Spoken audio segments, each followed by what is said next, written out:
Allez, bonjour à tous et bienvenue sur universimu.com. Je vais vous parler un petit peu matériel. On va parler d'un petit starter kit de chez Avermedia qui vient d'arriver, qui comprend un micro. Alors, starter kit, oui et non, c'est pas un kit réel. On a un micro d'un côté, le Versatigo, et un bras de micro de l'autre côté, le Flexigo. Ça fait un petit peu plus qu'un starter pack parce qu'on est quand même sur un ensemble à presque 200 €. Mais bon, le son, vous l'entendez là tout de suite, vous voyez que c'est quand même un peu plus sympa que le micro casque que j'avais juste avant. Ce que je vous propose, c'est de prendre petite caméra au point. Je vais vous filmer tout ça. Je vais vous parler un petit peu de l'offre logicielle quand même qui s'accompagne parce que là, le son que vous entendez, c'est pas le son natif, c'est pas le son brut, c'est un son qui est déjà retravaillé avec OBS. Donc je vais vous faire écouter le son brut du micro. On va parler un petit peu de l'offre logicielle. On va parler de la qualité globale de tout ça. Allez, à tout de suite.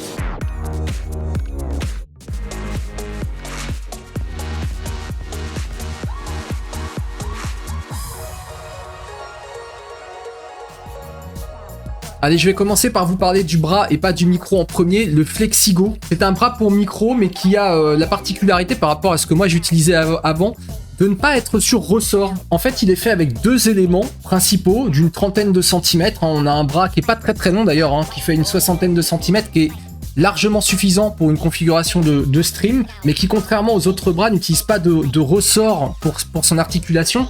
Il est sur un système de bride, donc c'est ni plus ni moins des vis qu'on vient serrer avec une petite poignée qu'on voit là et qu'on vient verrouiller. C'est-à-dire qu'une fois que votre micro est en place, ça ne bouge plus. Donc on voit sur la boîte que c'est préconisé pour une charge maximale de 1,5 kg. Alors j'ai pas été jusqu'à 1,5 kg, mais vu la qualité du bras et surtout de la qualité du verrouillage, de la force du verrouillage, je me dis qu'ils auraient carrément pu largement doubler ce chiffre-là sans prendre trop de risques. Je vais prendre la caméra, je vais vous le montrer un petit peu.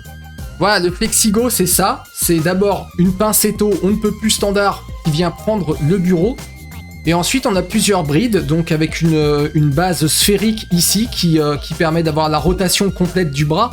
Et un système de brides, donc je vous dis, c'est une tige filetée on ne peut plus simple, avec un petit levier qui permet de verrouiller d'un coup dessus. On a des petits scratchs qui sont fournis pour faire des passages de câbles. Là, on a un deuxième verrou ici. Et enfin, un dernier ici sur le micro. Le support de micro, on a deux adaptateurs qui sont fournis dans la boîte. Et le bras est entièrement en aluminium mat, peint en noir mat. C'est vraiment joli. Il est relativement court. Ce que je vous disais tout à l'heure, on a une soixantaine de centimètres. Mais vraiment, c'est du plus bel effet. Alors, un petit risque quand même avec les systèmes qui n'ont pas de ressort comme ça. Je vais vous le montrer tout de suite. Je vais reposer mon téléphone sur deux trépieds pour vous montrer parce que là, je vais avoir besoin de mes deux mains. Alors, le risque est le suivant, c'est que les brides, en fait, donc là, on a le micro qui est au bout, et c'est peut-être pour ça qu'Avermedia a préconisé 1,5 kg maximum. Parce qu'en fait, la chute est relativement brutale quand vous venez de déverrouiller. Quand vous venez de déverrouiller, c'est vraiment on-off. Donc là, je vais mettre ma main pour tenir le micro. Et vous voyez qu'il tombe tout de suite. Par contre, si je le repositionne, j'ai juste à rappuyer un peu et là ça verrouille directement la position. Et là vous pouvez y aller, une fois que c'est verrouillé, vous pouvez faire un bras de fer avec, ça bouge réellement pas du tout. Alors on a un petit bras de levier, on n'a qu'une soixantaine de centimètres. C'est peut-être ça aussi qui confère une certaine robustesse à l'ensemble. Bref, parlons un petit peu du micro maintenant. Le Versatigo, c'est un micro full aluminium, c'est un micro cardioïde, ça veut dire qu'il va capter le son sur le devant, mais pas sur les côtés. C'est pour ça que c'est un micro qui est vraiment sympa pour les streamers ou pour ceux qui font des podcasts. C'est qu'on a tendance quand même à parler devant le micro et qu'on veut éviter d'avoir un maximum de sons en interférence, des sons, quelqu'un qui vient ouvrir une porte par exemple. Si je me mets à côté du micro, vous allez entendre que le son va être déjà plus faible. Voilà, là par exemple, je parle à côté du micro, normalement vous devriez beaucoup moins m'entendre que si je reviens en face du micro. Sur l'arrière du micro, vous allez trouver un jack 3,5 qui permet d'avoir le retour du son de l'ordinateur et vous avez également un petit potentiomètre pour régler le volume. Pour couper le micro, vous avez un petit switch à l'arrière, on-off. Quand on éteint le micro, la petite LED passe du vert au rouge et en façade, c'est carrément la LED rouge du micro qui s'éteint quand le micro est inactif. Alors au niveau de la qualité du son, vous l'entendez là, je suis devant le micro, c'est le micro que j'utilise depuis le début de cette vidéo. Le truc c'est que là tout de suite, j'utilise OBS pour faire mon enregistrement et que sur OBS, j'utilise des filtres. Je vais vous faire écouter le son du micro, le son neutre.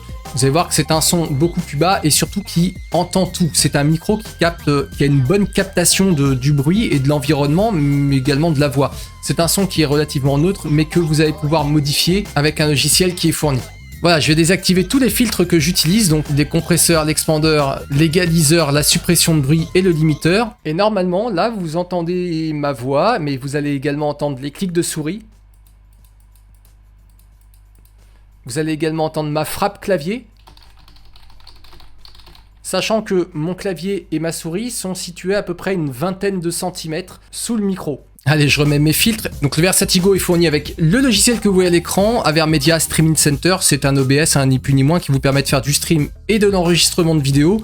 Et qui, une fois lancé, va créer un micro virtuel. Alors ce micro virtuel, il sert à quoi? C'est un micro sur lequel on va pouvoir appliquer des filtres. Les mêmes filtres globalement que j'utilise dans OBS, c'est-à-dire un compresseur, un expander, un égaliseur, un filtre anti-bruit. Et là-dessus, j'insiste sur le filtre anti-bruit parce que, en fait, Streaming Center utilise les filtres anti-bruit de Nvidia Broadcast qui sont parmi les meilleurs du marché, qui s'appuient sur l'intelligence artificielle pour faire de la suppression de bruit. Et tout ça, je vais pouvoir le récupérer dans OBS ou dans Streamlabs. Moi, personnellement, je l'utilise pas parce que ça me fait deux logiciels à lancer, Streaming Center d'un côté et OBS de l'autre, et que j'ai vraiment pas envie d'avoir 40 millions de logiciels lancés juste pour diffuser un stream, alors que finalement, la qualité du micro avec juste les filtres OBS me convient tout à fait. Je vous montre quand même la petite fenêtre de filtre, c'est celle-là, donc suppression de bruit, où on vous dit d'ailleurs qu'il faut une carte RTX pour pouvoir l'utiliser, forcément, puisque le logiciel de suppression de bruit va s'appuyer sur le Nvidia Broadcast. On a un filtre bruit ici qui est ni plus ni moins que l'expander. On a un DSR, on peut mettre des effets, on peut mettre de la réverbération, le fameux compresseur et enfin l'égaliseur.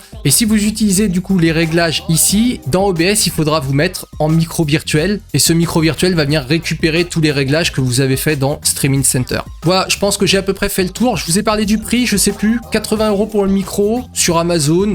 Il y aura peut-être des promos par-ci par-là, et 99 € pour le bras. Autant le micro, je trouve que 80 € il les vaut largement, autant le bras, c'est un simple bras en métal. Alors même s'il est ultra quali, c'est vrai que 99 € pour une tige de métal, ça peut paraître cher. C'est finalement le seul bémol que je vais mettre sur le bras parce que, encore une fois, la qualité est au rendez-vous. Il manque peut-être un petit peu de longueur. C'est vrai que 60 cm quand on a un grand bureau, c'est pas si long que ça. C'est vrai que j'aurais préféré deux bras peut-être de 35 à 40 cm plutôt que deux parties de 30. Surtout quand on voit la robustesse des fixations, je me dis qu'il n'y a aucune raison, ils auraient pu mettre un petit peu plus long. Bon, dans tous les cas, si le kit vous intéresse, les liens Amazon sont dans la description. Si vous avez des questions, n'hésitez pas dans le commentaire de cette vidéo ou venez carrément en stream quand je suis en stream sur Twitch, puisque dans les quelques jours qui viennent, je vais utiliser ce micro et après je vais rebasculer sur un autre micro concurrent que je vais bientôt vous tester également. Ce sera l'occasion de voir où se positionne un petit peu sur le marché ce nouveau kit de chez Avermedia. Voilà, c'est tout ce que j'ai à dire sur ce matériel. N'hésitez pas à mettre le petit pouce vers le haut si la vidéo vous a plu et à très bientôt sur universimu.com.